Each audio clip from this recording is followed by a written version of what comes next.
안녕하십니까. 만화공인중개사의 저자 이용훈입니다. 오늘은 부동산공법 두 번째 시간서 제2강 이총칙 두 번째 시간서 용어의 정의 그 뒷부분을 마저 공부하고 이제 다른 법률에 의해서 용도지역 등이 지정되는 경우를 알아보도록 하겠습니다. 먼저 용도지역이라는 것, 용도지역, 용도지구, 용도구역, 개발밀도 관리구역, 기반시설 부담구역, 기반시설 설치비용 이 용어를 먼저 알아보겠는데요. 먼저 용도지역이라는 거, 이게 제일 중요하죠. 용도지역. 용도지역 범위는 넓고 중복돼서 지정될 수도 없습니다. 그래서 용도지역은 법률에 있는 규정된 내용을 보면 토지의 이용 및 건축물의 용도, 건폐율, 용적률, 높이 등을 제한함으로써 토지의 경제적, 효율적으로 이용하고 토지를 그리고 공공복리의 증진을 도모하기 위하여 서로 중복되지 아니하게 도시군 관리계획으로 결정하는 지역. 자, 중복되지 않습니다. 절대 중복되지 않고 뭘로 결정한다? 도시군 관리계획으로 결정을 합니다. 그래서 용도지역의 종류를 보면 여러분들 꼭 암기를 하셔야 돼요. 이제 앞으로 계속 나오니까 저절로 암기가 됩니다. 근데 오늘은 용어를 설명하는 날이니까 간단하게만 설명하면 용도지역은 크게 큰 범주로는 네 가지로 나눠요. 하나는 첫 번째 도시지역, 두 번째는 관리지역, 세 번째 농림지역, 네 번째 자연환경 보존지역서 도관농자 이렇게 꼭 암기를 하셔야 되고요. 도시지역에는 주거지역, 상업지역, 공업지역, 녹지지역 그래서 주상, 공록이라고 공부를 하셔야 됩니다. 관리지역은 보전관리지역, 생산관리지역, 계획관리지역이 있는데 이 관리지역은 좀 애매한 부분이 있어요. 근데 쉽게 이해를 하시면 도시지역, 농림지역, 자연지역은 뚜렷하게 구분이 됩니다. 자, 이게 도시지역이고 이게 자연지역이고 농림지역, 자연지역이 있으면 요 세 개 중에 어디 들어가기 애매하면 다 관리지역인 거예요. 그렇게 생각하시면 되고요. 도시지역에 가까운 관리지역이 있으실 것이고 성격이 자연환경 보존지역에 가까운 관리지역이 있을 것이고 농림지역에 가까운 보존지역이 있을 것입니다. 그럴 경우에 자연환경 보존해야 되는 것에 가까우면 보존관리지역인 것이고 그리고 농업 생산이잖아요. 농림지역에 가까우면 생산관리지역이 됩니다. 그리고 도시지역에 가까우면 도시군 계획이 있었잖아요. 그 계획관리지역이 되는 겁니다. 이렇게 관리지역은 애매한 경우에 도시지역 주변에 있으면 주로 계획관리지역이 되고 농림지역 주변에 있으면은 생산관리지역, 자연환경 보존지역 주변에 있으면 주로 보존관리지역 이렇게 구분된다는 것도 이해를 하시면 암기하는 데 도움이 됩니다. 다음에 이제 용도지구입니다.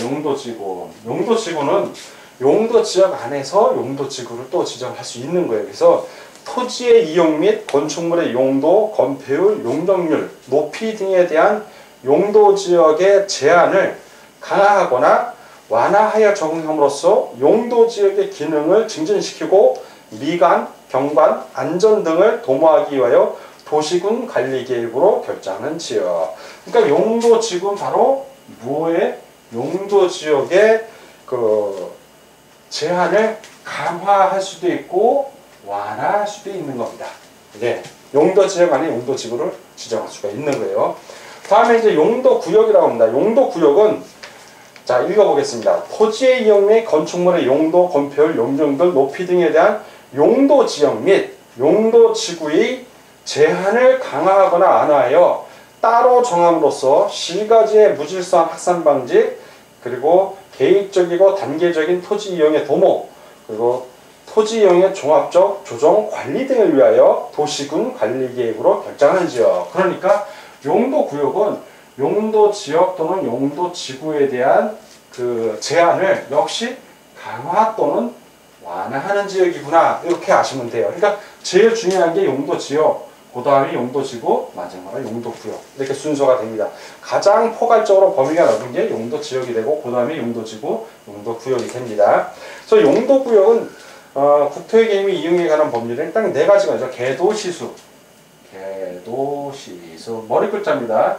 개도시수, 개발제한구역, 도시자연 공원구역, 시가화 조정구역, 수산자원 보호구역입니다. 이 네 가지밖에 없어요. 그러니까 여러분들 암기하기 쉬우시라고 개도실수 이런 식으로 여러분들 개도실수 하고 꼭 암기를 하셔야 됩니다.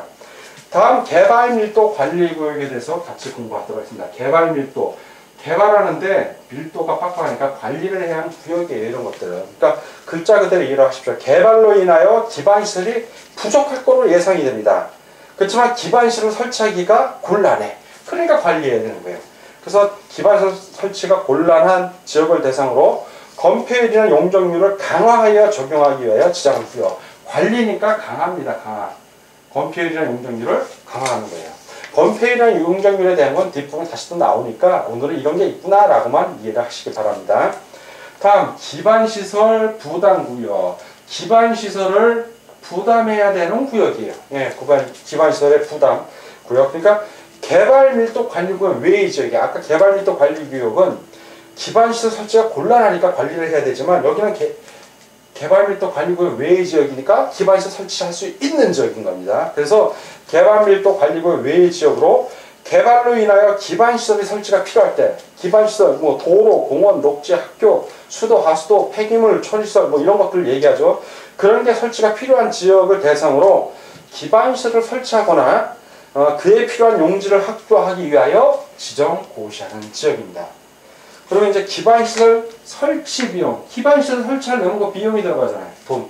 그 비용에 대한 내용인데 단독주택 및 숙박시설 등의 신증축 행위로 인하여 유발되는 기반시설을 설치하거나 그에 필요한 용지를 확보하기 위하여 부가 징수하는 금액입니다. 그러니까 단독주택이나 숙박시설을 신설하거나 증축할 때는 기반시설이 더 필요해지죠. 도로도 그렇고 수도도 그렇고 뭐 학교를 지어야 되고 이렇게 되니까 그 비용 그에 필요한 용지를 확보하기 위하여 부가 징수하는 금액입니다. 자, 이렇게 해서 용어의 정의는 마무리하고 다음 다른 법률에 따른 토지 이용에 관한 구역 등의 지정 제한 등에 대해서 계속 공부하도록 하겠습니다. 자, 이번에는 이 다른 법률에 따른 토지 이용에 관한 구역 등의 지정 제한 등에 대해서 같이 공부하도록 하겠습니다. 먼저 다른 법률에 따른 이런 용도지역 같은 걸 지정할 때 반드시 국토의 및 이용에 관한 법률에 있는 지정 목적에 부합을 해야 됩니다. 뭐냐면 중앙행정기관의 장이나 지방자치단체의 장, 둘이 꼭 나오는데 중앙행정기관의 장 또는 지방자치단체의 장, 요 두 사람들 이렇게 장이 다른 법률에 의해서, 그러니까 국토의 및 이용에 관한 법률이 아니라 다른 법률에 의한 겁니다. 다른 법률에 따라 토지 이용에 관한 구획, 뭐 용도지역이나 용도지구, 용도구역, 뭐 이런 어떤 구획 같은 걸 지정할 때면 그 구역 등이 지정 목적이 국토의 및 이용에 관한 법률에 따른 지정 목적, 거기에 용도지역, 용도지구, 용도구역 그런 거에 맞아야 한다는 것을 말하는 거고요.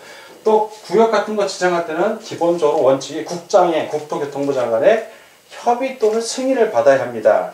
그래서 중앙행정기관의 장이나 지방자치단체인 다른 법률에 따라 지정되는 구역 중 1제곱킬로미터 이상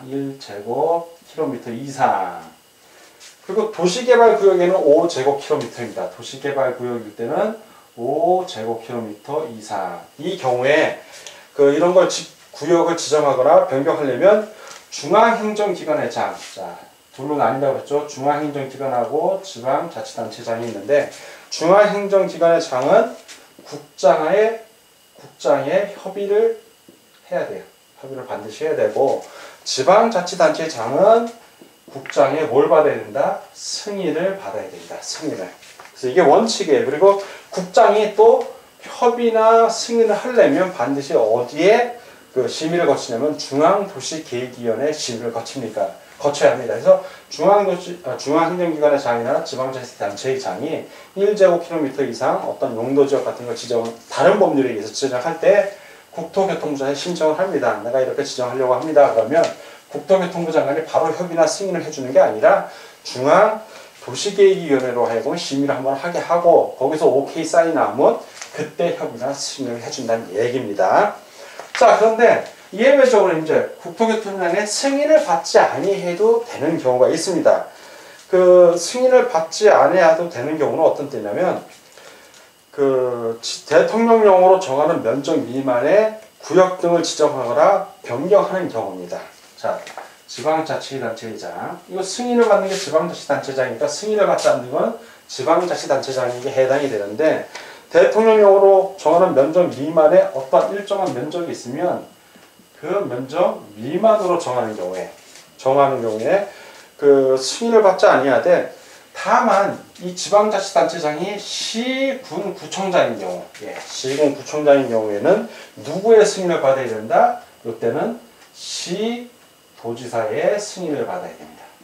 즉 일정 면적 미만일 때 시도지사는 국토교통부장관의 승인을 받을 필요는 없지만, 시군 구청장은 시도지사의 승인을 받아야 된다는 거 기억해 두시기 바랍니다. 그래서 이제 또 예외적으로 국장의 협의를 거치지 않으면 중앙행정기관의 장이죠. 또는 국장 또는 시도지사의 승인을 받지 아니하여도 되는 경우, 그러니까 지방자치단체장, 시군구청장도 해당이 되는 겁니다. 이런 경우가 4가지가 나오는데, 첫 번째는 다른 법률에 따라 지정하거나 변경하려는 구역 등이 도시, 군 기본계획에 반영된 경우입니다. 자, 이게 도시군 기본계획에 반영됐을 때는 따로 받을 필요가 없고요. 두 번째, 보존관리지역, 생산관리지역, 그리고 농림지역 또는 자연환경 보존지역. 그러니까 계획관리지역은 해당이 없는 거예요. 그러니까 주로 보존하고 관련된 지역이에요. 보존하고 관련된 지역들. 자, 이런 지역에서 보존을 완화하는 것이 아니라 보존을 그대로 두거나 좀 더 강화하는 지역을 지정하는 경우에는 따로 협의나 승인을 받을 필요가 없는 겁니다. 어떤 경우냐면 농지법에 따른 농업진흥지역을 한다든가, 한강 수계, 상수원 수질 개선 및 주민 지원 등에 관한 법률에 따른 수변구역, 그리고 수도법에 따른 상수원 보호구역, 그리고 자연환경 보존법에 따른 생태경관 보존구역, 야생생물 보호 및 관리에 관한 법률에 따른 야생생물 특별보호구역, 해양생태계의 보존 및 관리에 관한 법률에 따른 해양보호구역. 즉 보존이나 보호를 강화하는 이런 구역은 따로 받지 않아도 되는 겁니다. 자, 세 번째는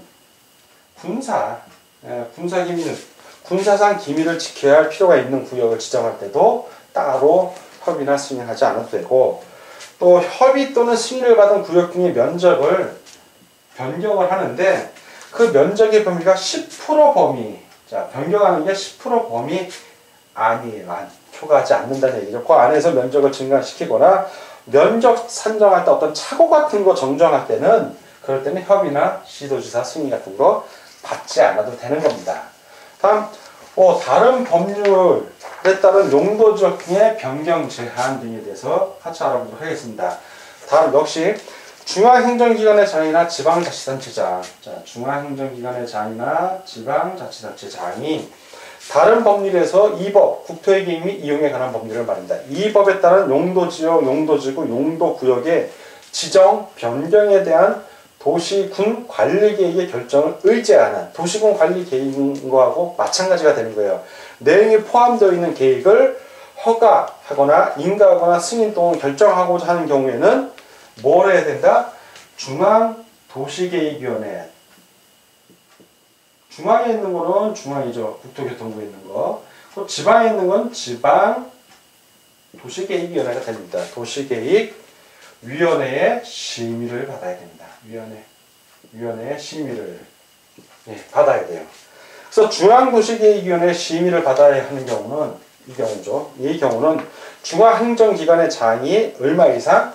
30만 제곱미터 이상입니다. 여기서 하나 물어볼게요. 30만 제곱미터하고 1제곱킬로미터하고 어느 게 크다고 생각을 하세요? 여기서.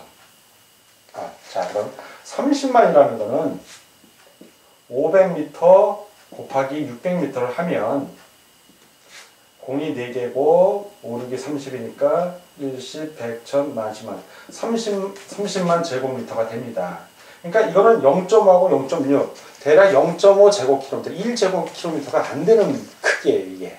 그러니까 1제곱킬로미터가 30만 제곱킬로미터, 1제곱킬로미터가 이게 넓습니다, 훨씬. 여러분들 면적 산정할 때 착오 없으시기 바랍니다. 어쨌든 중앙도시계획위원회 심의를 받으려면 중앙도시행정기관의 장이 30만 제곱미터 이상의 용도지역 등, 그러니까 용도지역, 용도지구, 용도구역입니다. 이런 지정 또는 변경에 대한 도시군 관리계획의 결정을 의제하는 계획을 허가, 인가, 승인, 결정하고자 하는 경우에는 중앙도시계획위원회의 심의를 반드시 받아야 됩니다. 자, 이번엔 지방도시계획위원회 이 경우 또 지방도시계획위원회가 아니라 또 지방자치단체장임에도 불구하고 중앙도시계획위원회 심의를 받는 경우가 있어요. 자, 어떤 경우냐면 지방자치단체장이 5제곱킬로미터 이상